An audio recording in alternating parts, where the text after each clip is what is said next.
बिहार में विधानसभा चुनाव 2025 के बीच भारतीय जनता पार्टी ने बड़ी कार्रवाई की है। इस कार्रवाई के साथ ही बीजेपी ने ये संकेत भी दे दिया है कि जो भी नेता बीजेपी के खिलाफ जाने की सोच रहे हैं, पार्टी उन पर बड़ा एक्शन ले सकती है। आइए जानते हैं कि ये पूरा मामला है क्या। बिहार में चुनावी माहौल गर्म है और इसी बीच बीजेपी ने सख्त कदम उठाते हुए अपने 4 नेताओं को पार्टी से बाहर निकाल दिया है। पार्टी ने 4 बागी नेताओं को 6 साल के लिए निष्कासित कर दिया है। बीजेपी बिहार प्रदेश मुख्यालय प्रभारी अरविंद शर्मा ने आधिकारिक पत्र जारी कर इन नेताओं पर दल विरोधी गतिविधियों में शामिल होने का आरोप लगाया है। पार्टी का कहना है कि इन नेताओं ने एनडीए के अधिकृत प्रत्याशियों के खिलाफ निर्दलीय रूप से चुनाव लड़ने का फैसला लिया था, जो पार्टी अनुशासन के खिलाफ है। अब आपको बताते हैं कि वे 4 नाम कौन हैं जिन पर बीजेपी की गाजगिरी है। इन 4 नेताओं के नाम हैं कहलगांव विधानसभा सीट से पवन यादव, बहादुरगंज सीट से वरुण सिंह, गोपालगंज सीट से अनूप कुमार श्रीवास्तव, बड़हरा सीट से सूर्यभान सिंह। इन सभी नेताओं ने पार्टी के आधिकारिक उम्मीदवारों के खिलाफ निर्दलीय मैदान में उतरने का ऐलान किया था। बीजेपी प्रदेश मुख्यालय प्रभारी अरविंद शर्मा ने पत्र में लिखा कि इन नेताओं की गतिविधियों से पार्टी की छवि को गहरा नुकसान पहुंचा है। उन्होंने कहा कि बीजेपी एक अनुशासित संगठन है, जहां व्यक्तिगत महत्वाकांक्षा से ऊपर संगठन और विचारधारा होती है। शर्मा ने साफ कहा कि अनुशासनहीनता या विद्रोह जैसी घटनाओं को किसी भी सूरत में बर्दाश्त नहीं किया जाएगा। राजनीतिक विश्लेषकों का मानना है कि बीजेपी की ये कार्रवाई एक तरह से पार्टी के बाकी असंतुष्ट नेताओं को भी चेतावनी है। संदेश साफ है कि पार्टी अनुशासन से कोई ऊपर नहीं है। बिहार चुनाव से ठीक पहले यह कदम बीजेपी की संगठनात्मक एकता बनाए रखने की कोशिश को माना जा रहा है। बता दें कि बिहार में चुनाव के बीच माहौल लगातार गर्माता जा रहा है। अगले महीने बिहार में इलेक्शन है और इसी महीने इलेक्शन के रिजल्ट आने हैं। बीजेपी, आरजेडी और जनसुराज तीनों पार्टियां ही अपनी जीत का दावा कर रही हैं। आरजेडी ने चुनाव जीतने के लिए कई बड़े वादे भी किए हैं, जिस पर बीजेपी की तरफ से कहा जा रहा है कि ये वादे पूरे करना असंभव है। आरजेडी सिर्फ चुनाव जीतने के लिए झूठे वादे कर रही है। केंद्रीय मंत्री चिराग पासवान ने भी यही बात बोली है और कहा है कि ये चुनाव जीतने के लिए कुछ भी कर सकते हैं। देखिए, जिस तरीके से विपक्षी दल और खास तौर पे राजद और उनके नेता की ये सोच रही है कि चुनाव जीतने के लिए हम लोग साम दाम दंड भेद हर चीज़ का हम लोग इस्तेमाल करें, ये सोच इस नैरेटिव के खिलाफ ही हम लोग की लड़ाई है। 90 का वो दशक जब चरम सीमा पर इन लोगों ने अपराध, हत्या, अपहरण, लूटमार, इन सारी चीज़ों को बना के रखा हुआ था, आज भी देखने को मिलता है कि गाहे बगाहे चुनाव जीतने के लिए ये लोग असामाजिक तत्वों का इस्तेमाल करने से भी ये लोग बाज नहीं आते।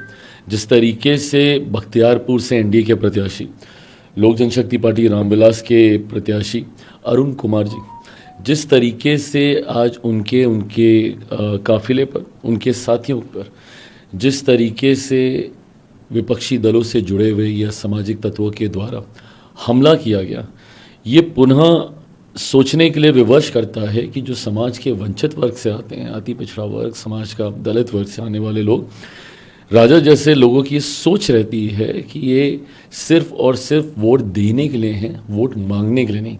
कहीं समाज में ये लोग ऐसे पायदान पर ना पहुंच जाए जहां से ये समाज मुख्य धारा के साथ जुड़े।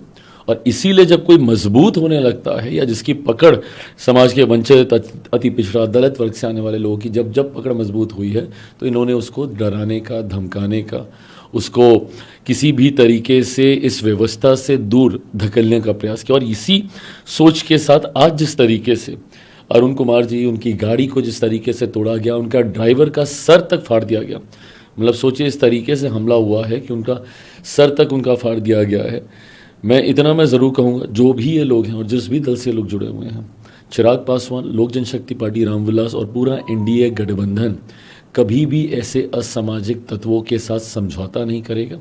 आज नहीं तो कल जो भी दोषी होंगे, जो भी गुनहगार होंगे, कड़ी से कड़ी सज़ा उनको मिलेगी। इसके लिए मेरी सरकार पूरी तरीके से प्रतिबद्ध है। कतई कभी वापस जंगल राज के उस माहौल को कभी हम लोग वापस बिहार में नहीं आने देंगे। अभी तो सिर्फ चुनाव है, अभी तो ये लोग दूर दूर तक कहीं नहीं है, तब इन्होंने इस तरीके से हमला करना शुरू किया है। सोचिए, कभी ये लोग गलती से व्यवस्था का हिस्सा बन गया तो 90 के दशक को वापस लौटने में समय नहीं लगेगा। सुनिश्चित हम लोग करेंगे कि ऐसी परिस्थिति दोबारा ना हो।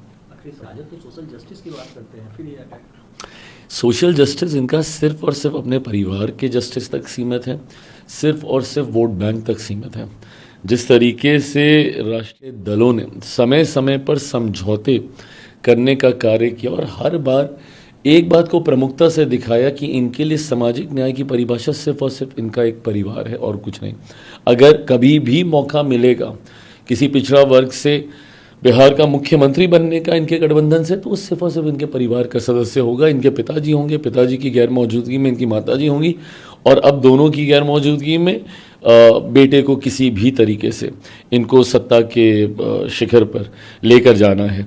जब ये लोग सामाजिक न्याय की बात करते हैं, उन मुसलमानों को इन्होंने सिर्फ और सिर्फ वोट बैंक बना के रखा जिनका इस्तेमाल दशकों से किया, और बदले में आज तक उनके लिए कभी कुछ नहीं किया। व्यवस्था का हिस्सा जब उनको बनाने की बात आएगी तो कभी ये लोग मुसलमानों को या समाज के अल्पसंख्यक वर्ग को ये लोग कभी आगे नहीं करेंगे।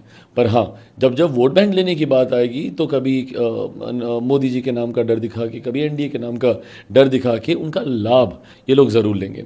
आज जिस तरीके से इन्होंने मुसलमानों को पूरी तरीके से गठबंधन की व्यवस्था से दूर रखा, उप मुख्यमंत्री के पद के लिए तो बहुत दूर की बात है। जिस तरीके से सीटों के बंटवारे में भी मुसलमानों की संख्या को इनके द्वारा सीमित किया गया, और ये सवाल इनसे इसलिए पूछा जा रहा है क्योंकि अपने छाती पर मेडल की तरह एमवाई समीकरण को ये लोग चिपका के चलते हैं, इसीलिए इनसे सवाल पूछा जाता है। भाई, मेरी सरकार तो सबका साथ, सबका विकास, सबका विश्वास, सबके प्रयास की बात करती है। मेरी खुद की party Bihar first, Bihari first की बात करती है, जहाँ पे 14 करोड़ बिहारियों की हम लोग एक सुर में हम लोग बात करते हैं। पर इनसे सवाल इसलिए पूछा जाता है क्योंकि छाती में ये लोग एकदम मेडल की तरह ये लोग टांग के चलते हैं एम वाई समीकरण, जिसमें एम इनका मुस्लिम है और वाई इनका यादव है। यादव की बात आएगी तो सिर्फ एक परिवार आएगा, और जब एम की बात आएगी तो उनको सिर्फ वोट बैंक बना के रख दिया जाता है। कभी उसको व्यवस्था में ये लोग कभी जुड़ने नहीं देंगे। ये परिभाषा है इनके सामाजिक न्याय की।